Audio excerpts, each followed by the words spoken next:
Hey guys, welcome back to Market Watch. This is your weekly session where we cover all the fun stuff happening in the market, and we actually have a lot to talk about this week, so I hope you guys enjoyed the video. I just wanted to give a quick shout out to all of y'all that continue to watch the Market Watch series, because it's currently the best performing series on my channel, and I know it's making waves, so go ahead and just share the video with anyone else that you think might be interested in this. Even if everyone shares it with one person, that's double. You know, if they choose to watch it. And hopefully they do, because this is very informative content. I don't know why you wouldn't watch this, to be honest. But yeah, you guys are awesome. Just want to take a second to acknowledge that. And don't forget to like, comment, subscribe if you haven't, and turn that notification bell to smash potatoes. That way you know when all this amazing Digimon content does come out. So on this week's Market Watch, we're going to see an impact from the red-yellow control deck, 2cc, as people call it. Certain things are going up, and certain things are going down as a result. Starting with Omnimon, actually. Omnimon, all of the rarities of Omnimon are going down in price, every single one. And it's not necessarily because there's more stock out there, it's because it's being pushed aside, because now people are trying this brand new flashy deck. And there's no place for Omnimon in it, really. So that's kind of what's happening right now. Further acknowledgement before we continue, I'm recording this during the top cut of the PPG regional playoff thing. I played in that, by the way, went X2. There'll be a video about that later in the week, so it's not terrible. But you gotta understand that in Top Cut, I believe there are at least 2 of the 2cc decks. I guess we'll figure out if I'm full of crap, or if there's more, I don't know. But I think there's definitely a presence in there, and because of that, you're gonna see the deck kind of go do some waves over the next little few days, week, whatever. I'm picking these particular cards on this Market Watch because I think you're going to see an impact with these cards because of this new deck that's entered the fray. Because everything needs to warp around that deck now, and everything needs to balance. So that's what you're going to see happening. And Omnimon is just the first pick, really. But now we're going to talk about the key players of the deck itself. Magna Angelmon here, the on-play recover one. It's a good card. All the decks are playing 4 of it. And this card was $14 US last week. And now, as you can see, it's $18 plus $5 shipping US. And if you scroll down a little bit, you only got a couple more copies like that before it gets to 26, 30, you know. There's not a lot left. A lot of these cards are bought out. So don't be surprised if you see this card get really expensive. I would definitely recommend picking up your copies if you want them for any reason, really quickly, like ASAP. And then on top of that, we have the alternate art Magna Angelmon. Again, it's $34.90 here. Let's take a look at what we have in stock. Not a lot. There are literally 6 copies on TCG Player, and they're going up $1 at a time, basically, a little more than that. So you might want to make sure you have your copies. Just saying, because it's going to be impacted. And next on the list here is Holy Wave, alternate art. The regular art is peanuts. But the alternate art actually had a buyout earlier in the week because a couple of streamers were joking about it, talking about it. And it was $10 at one point, I believe. But it's calmed down, and it's still $4 plus $1 shipping, so $5. And as you guys can kind of see, this card was like $2 at most before this 2-color red-yellow deck was even a thing. And it's gone up in price. Granted, not everyone's playing it in their decks, and there's a lot of copies out there. But it has more than doubled in price, and will probably continue to go up in price. If you guys want to try it in the deck, and try it in max rarity, it is a nice looking card. You definitely want to make sure you get your hands on it sooner rather than later. So Rafamon is the last card I kind of want to talk about regarding this particular deck, because it was, like $7, $8 before this deck was a thing, and now it's $12. Why is it $12? Because some people are playing it in their decks. Notably, True Champion Steven, who's opted to play 3, and he has the largest following right now on the Digimon YouTube streaming platform. So when he's doing it and he makes top 8 at this event, people are going to be like, wow, Rafamon's actually the play. And then it's going to go up in price. So don't be surprised if this is the cheapest you see this card for a while, until it gets phased out.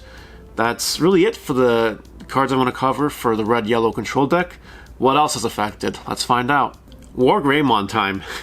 So, it's no joke to anyone, and it's why the Red Omnimon matchup is the one I played this week. This War Greymon turns off options cards that it checks. On top of that, when you evolve it, it gets security +1 for the turn. You know, that sucks for a red-yellow control player. It really does. You keep your level 5 in the breeding area, and then you wait till you have a tie or 3 memory or whatever. You bring it up, you evolve, and you attack. You're doing a lot of damage. Potentially lethal. I only played against one red-yellow control matchup during the 7 rounds, and it destroyed the guy. I straight up destroyed the guy. It wasn't even close, really. And I kept actually looping it with Omnimons. It was oppressive in one of the games. So $10 here and $50 for the alternate art. Don't be surprised if these particular copies go up in price. Because if this deck does really take off, people might switch to playing more Greymons just to counter the deck. And to be fair, it does also counter decks that play lots of options, not just this deck. Rookie Rush, for instance, Imperial Angelmon, they play some options. And it's good for that finishing blow against decks that have played Gaia Force or Trump Sword, Hammer Spark. So War Greymon is definitely a card you should have, especially now, because I wouldn't be surprised if Red Omnimon decks, the new play, is playing a whole bunch of this card. I played 2 on the weekend, today, and I wouldn't be surprised if it's more appropriate to go up to 3 or 4.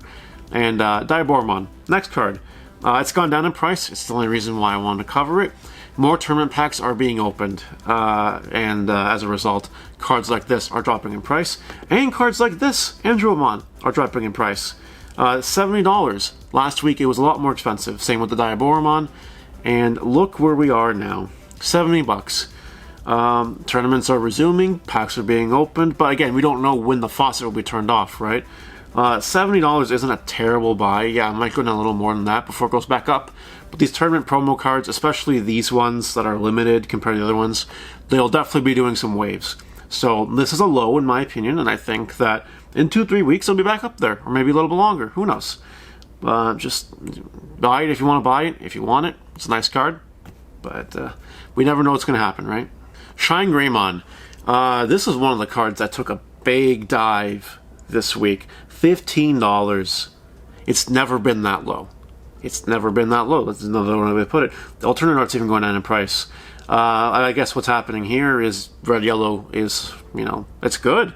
Shine Greymon, it can deal with the deck. Yeah, you can build it, you can deal with it, but it's definitely not an auto win. Not even close, if you ask me. You gotta grind for it. So people know, listen, yeah, Shine Greymon's still tier 1, no problem.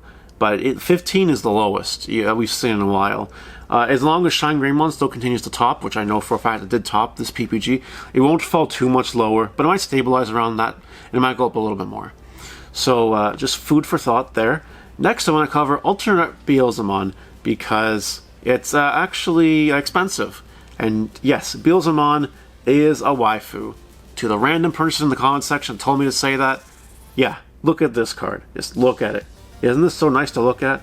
There are some out there, if a buyout ever occurs on this card, I tell you, it's going to be very expensive one day. So just make sure you have your copy if you want for a collection or whatever. It's not really seeing competitive play. It probably won't see competitive play for a while, if ever again, but it's good to have. And Millenniumon to follow up on that. If you plan on playing purple, particularly in the next set, set 4, Millenniumon, you're going to make sure you have it, because it's Omnimon. It's the only guy that can go on top of a level 6 purple. That matters. So Omnimon is probably going to be around this price for a while. Might go up when set 4 actually comes out, but then it'll go down when set 5 comes out. So take with that as you will. And then Sarasmon's getting destroyed in price. It's just getting worse and worse. And this week it took an even bigger dive. Green got rotated, no, didn't rotated out, that's the wrong terminology. Green got pushed to the side. Now we have another fun deck to play in red-yellow control. What does that mean for green? Green actually can kind of deal with the deck.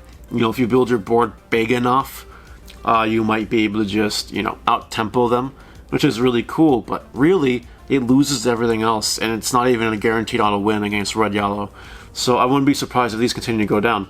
Alternate arts have remained the same, but this, it's good to pick up your copies now, I'd say. I might go down a little bit more, but it's not going too much lower. Ragnarlordmon, I wanted to cover this because out of my 7 rounds today in the PPG, I played against this card in 3 matches. 1 Mega Zoo and 2 Red Ragnarlordmon. You know, people, it's seeing play. It has an application against the red-yellow control matchup where you can just punch through a lot of their security too. You know, it's kind of what it is. I don't see Rafamon getting expensive per se, but I also don't see it going down in price. So we'll see what happens with it. The final card I want to talk about is Imperial Angelmon Dragon Mode. Let's talk about all of them, because all of them actually dropped. You know, this is way lower. This is way lower. This is way lower too. And this is going down ever so slightly as well. Again, with red-yellow, you know, it's kind of decent against Imperial Angelmon. It just really kind of is. It doesn't matter if you have jamming when they have options in their security, right? So that's kind of what's happening with Imperial Angelmon. I don't think it'll necessarily get rotated or pushed along. It'll still exist, along with Rookie Rush. It'll still exist. But the fact that we have more and more option decks in the meta now, you know, that doesn't help anything. That's it for the Market Watch. I hope you guys enjoyed the content. I picked these cards because I really want to see what happens with them next week. Keep an eye on them. See how many of them actually go down in price or how many of them continue to go up in price. It's all a study in motion, right? That's really what Market Watch is. So I hope you guys enjoyed it, and we'll see you next time. Take care.